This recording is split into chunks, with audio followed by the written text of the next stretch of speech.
There are several moments in the week when studying is the last thing on my mind. Sometimes you just don't feel like it, and it's completely normal. You can't be perfectly disciplined all the time. It's simple psychology. Our brain does what it finds most convenient. But after years of being chronically lazy and still getting a lot done, I've learned to tackle this whole no motivation thing through a more practical method. Full disclosure, I love a simple step-by-step method, and I do recognize that there is an emotional component to this. But you have to understand that relying on motivation, relying on the study with bees and watching motivational videos and then getting energized for a brief moment of time isn't something that's sustainable. It isn't going to help your I don't feel like studying feeling long term. Instead, I like to tackle this issue in 3 parts. 1, break out of the laziness void. 2, make it really easy to start. And 3, make the studying enjoyable enough that you keep on continuing it throughout the term. If you watch this whole thing and follow up on it, I can guarantee that you'll learn to combat this whole no motivation, I don't feel like studying problem really easily and really effectively.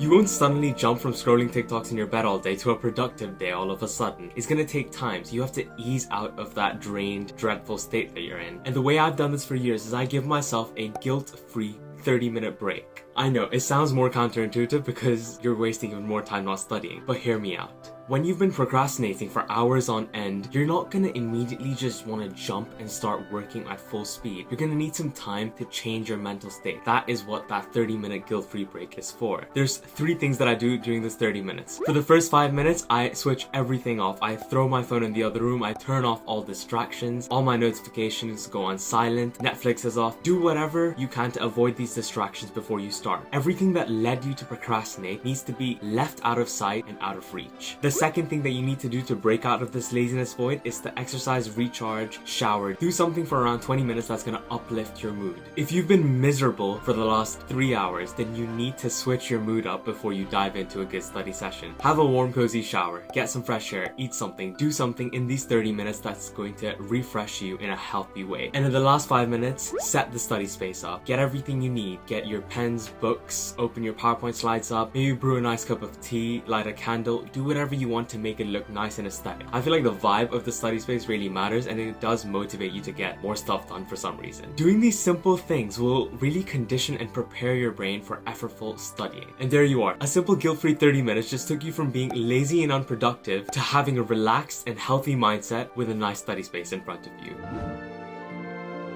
The thing is, when we start to study, most of us get really ambitious and go like, I'm gonna study 10 hours straight, get through all the lecture slides, understand everything perfectly. But if you're struggling to start, you can't be thinking like this. You have to start with a really easy goal to manage. I struggle with starting to study when I think that I'm studying to get to the top percentile, but I won't really struggle with starting to study if I just have to read like 4 slides on my PowerPoint. Break down that big goal you have into tiny chunks. Don't think that I'm gonna start with reading 2 chapters today. Don't even think that I'm gonna start with reading 2 sub-chapters. Start with 2 paragraphs and then see if you want to read more. Make the goal as easy as possible so that starting this whole thing can be as easy as possible. The smaller that first goal is, the easier it will be to start. If you think of the big daunting goal, oh, I want to start the next tech app, then even if you're motivated, you're not going to know how to go about it. It'll feel overwhelming and then you just won't do it. So yes, take it one step at a time. Break it down into manageable chunks. Think of step 1 and step 2 rather than thinking about step 100. It'll just make starting a lot easier. The second thing that's stopping you from starting to study is the emotional friction that's involved with the idea of studying. It's the perfectionism, it's the guilt, it's the self-doubt you have. Oh, I can't possibly start practice questions. I haven't done everything in the book yet. Oh, I can't study the new stuff in class because I haven't caught up on the old stuff. What's the point in studying? I'm not going to do well anyways. I feel like for me at least, I've become so good at giving myself a justification for why I'm not doing something that it ends up becoming one of the biggest sources of not starting something, of procrastinating with this. So yeah, get rid of the emotional friction. Is so important. In the moment, this is something that's difficult to figure out. It's hard to pinpoint the excuse that you're making to not study, but it's something that'll improve over time as you build discipline, as you build momentum. But the point is, recognize your source of friction.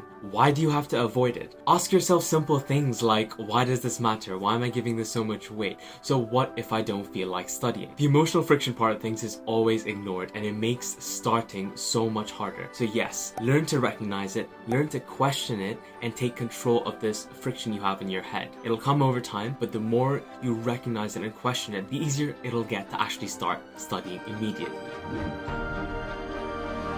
After breaking out of your laziness void and making it really easy to start studying, now comes the challenging part of actually continuing this throughout the term. Keeping consistent, studying all the content and staying on top of all your classes is actually quite difficult. You can't just get demotivated halfway through the term and waste all the effort you put in. So how do you make the process of studying more enjoyable and easier for yourself so that you keep coming back to it every week? Now listen carefully.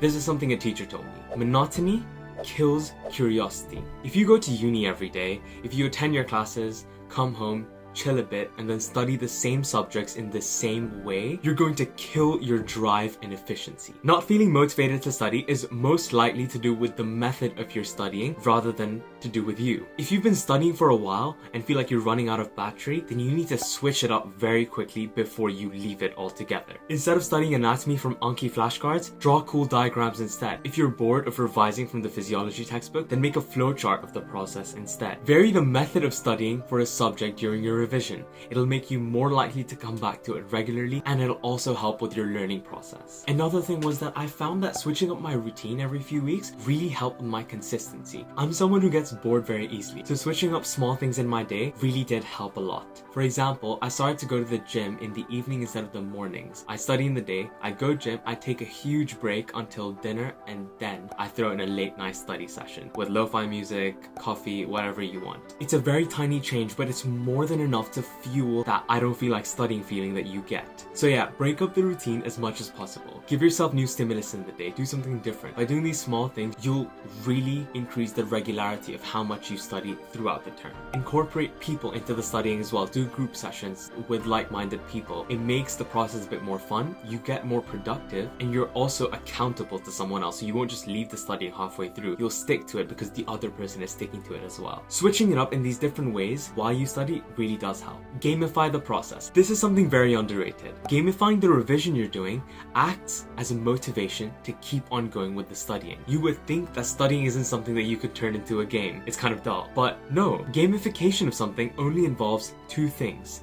One, a challenge, and two, progress. This could mean tracking your scores while you're doing revision of past papers, getting better and better, seeing those scores improve. It could mean color coding the topics based on your understanding, red, orange, and green. For me, I used a Google spreadsheet full of past paper questions for IB biology, and I used a Word doc with a lot of questions for all my modules in my uni degree. And each of these questions, whenever I'd get them right or wrong, I'd color them either red, orange, green based on my understanding. And every time I got a question right, every time I got better at a question, I went from red to orange to green. And this progression acted as a really strong motivator. I went into the study session wanting to make the reds into oranges, the orange questions into green questions. And when I'd see a red question turn into green question, that acted as a really strong push to keep on going. When I get a topic from red to green, it weirdly feels good. You feel like you've accomplished something. And even if the topics are boring, I still want to get better at it. I know it sounds stupid, but it really does work. Gamify the learning process. It's like you're leveling up every single time you get something right. And you can visually see it on those spreadsheets or Google Docs instead of it being this vague thing in your head that, yeah, I'm getting better at a topic. There's a lot of scientific research behind why this works and why this drives us. But for me, it just takes a little bit of the stress off of revision, it makes it more fun, and it motivates you to keep improving and keep coming back to the subject to study it, just like a game would. Building discipline with studying really does take time, so be patient with it. It's like riding a bike down a flat road. Initially, you'll feel so much resistance when you're pedaling hard and fast to get into the momentum. But slowly and gradually, it'll become easy. You won't have to put that much effort into the pedaling and you'll just be gliding across that road. It's the exact same with studying. It'll take time and effort to get into a good flow, but just remember, make it really easy to start and make it enjoyable enough to continue throughout the term. It's really that simple. This was more of an advice-y type video, but if you want to check out detailed step-by-step methods for active recall, making effective notes, and effective studying in general, then check these videos out. Thank you so much for watching. If you enjoyed the video, please give it a like, subscribe for more content in the future, and as always, I'll see you next week. Bye bye.